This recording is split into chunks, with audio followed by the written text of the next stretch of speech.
saying this whole time that hell is coming. Now, hell is here. It's something that's always present in a Diablo title, and we wanted to make sure that for Diablo 4, returning to hell was a special moment. We referenced the endgame cinematic with Prava and Inarius taking the fight to hell at the end of the game. We really wanted to capture that experience, that sensation of battling throngs of demons in hell.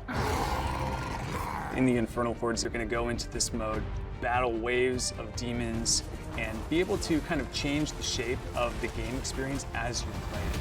Those of you who have joined us since base game and throughout the seasons will have noticed that we have this phenomenon in the world that's going on called hell tides. Some of you might have noticed that hell tides have been getting a lot worse lately. And now hell is able to pierce the veil that's holding hell back from fully invading Sanctuary and starting to take root in Sanctuary. And we started by asking ourselves some questions. What is the state of Sanctuary right before the Vessel of Hatred happens? How has hell changed now that Mephisto isn't there anymore? What are the demons up to? Where is Mephisto? Does he have anything to do with this? Or is this just hell rising of its own accord as the prophecy proclaimed? And so we thought to ourselves, how can we make things even worse for the people in Sanctuary? In this season, you'll very much get to dive into those mysteries with some unlikely allies and really get to the bottom of what's happening.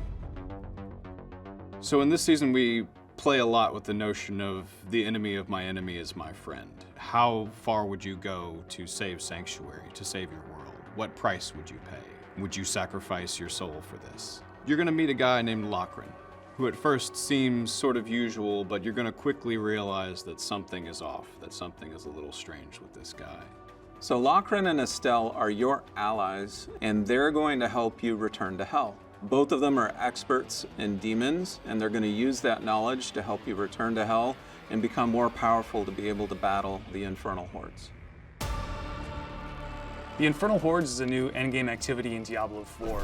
It's primarily a wave-based activity. You're going to be fighting wave after wave of demon forces in hell. So if any of you have ever played wave-based gameplay before, you'll know that things escalate. We've got meteor strikes and all sorts of things that try to keep you on your toes. One thing the Infernal Hordes does differently is the notion of infernal offers. And between each wave, you'll make a choice. You'll be granted an infernal offer, and by choosing one of 3 of these offers, you're going to change the game mode in some way, a positive and a negative.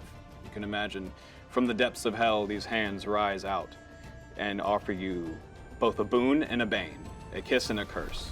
And this is a temptation that the Fell Council is making to you. And in this temptation, you're offered more power, but that power comes at a cost.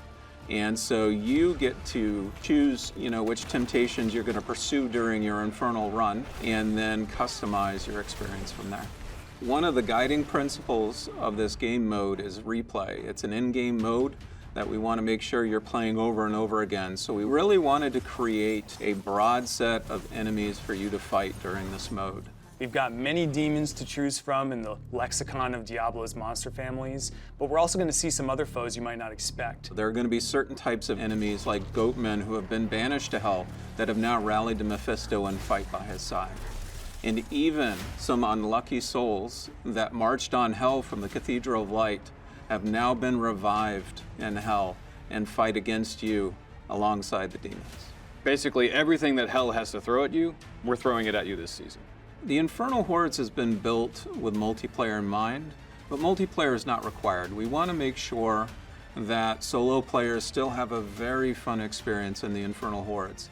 Now that said, if you roll in with a party, you're going to have a lot of fun. This game mode is going to appear in the Eternal and in the Seasonal realm, and that means that once the season is over, it's here to stay. The Infernal Hordes is unlocked at World Tier 3, so really what you need to do to access it is earn your way up to World Tier 3 and then complete an Eternal quest line that takes you back to Hell and then unlocks the Infernal Hordes. For World Tier 1 and 2 players, we've built out a seasonal progression that'll help them become more powerful in order to be able to confront the Infernal Hordes. First is you can earn reputation, and that reputation applies to a reputation track that earns lots of really cool rewards that'll make you more powerful as you progress onto World Tier 3. The other thing we've built are micro-dungeons called Hell Breaches that offer a glimpse at the Infernal Hordes mechanics. and they give you a chance to learn the mechanics before you confront the Infernal Hordes at World Tier 3. The final boss in this season is the Fell Council. And the Fell Council is some familiar faces that you might recognize from Diablo 2. These were priests of the Zakarum, holy men who were corrupted and basically became vessels of hatred in their own right. The council members in Diablo 2 tried to help contain Mephisto in his soul stone. And of course, Mephisto being Mephisto, slowly but surely corrupted them. And eventually they had soul stones pierced into their hands and became super powerful. But eventually you overcame them and sent them to hell. Through the course of the story, resummoned them. They've been reborn, slightly new powers, but the same animosity toward you. What's interesting about this boss encounter is there are 5 council members, but you're only going to fight 3 of them at once. This allows us to then create many different flavors of the boss fight for the Fell Council. In fact, it's about 10 variations in all. And so every time you go into that council fight, there's a very good chance you're going to have a different fight than the last time you played it. We think it's going to offer a lot of replay for players. What we also introduced during these waves are opportunities for you to earn ether. Burning ether is the resource that you gather during the Infernal Hordes that you can then spend at the end of the activity. There's going to be a fixed number of waves that you have to defeat, and once you've completed all those waves, then you'll face the Fell Council, defeat them, and collect your treasure. So upon defeating the Fell Council, the spoils of hell will spawn, and then you consume your burning ether in opening those chests. Now, the trick is, when you are playing through these waves, that's your opportunity to earn as much ether as you can. Different events are going to spawn all throughout the waves, around the periphery of the arena, and it's your job to try and defeat as many of those events as possible to try and gather up all the ether you can. Really skilled players are going to be able to really maximize that ether so they get the biggest payout possible at the end after defeating the Fell Council. So with this burning ether, you'll be able to get new uniques, you'll be able to get new legendaries, you'll be able to get rare materials, things you might have scoured the whole of Sanctuary for in previous seasons or in the base game, but now we offer it to you here, down in the depths of hell. A lot of these new uniques and legendaries really build on top of this idea that they've been forged in hell. And so they're going to have unique looks that you can then make into cosmetics to apply wherever you like. They can also have unique VFX and sound effects to really create the sense that they were forged in hell. One particular one that I enjoy using a lot are boots. Boots, you say? Well, these boots not only have been forged in hell, whenever you use a power with a cooldown, they shoot out a ring of fire that hits everyone around you. That's just one sample of the types of powers we're exploring. So death in the Infernal Hordes is quite a big deal.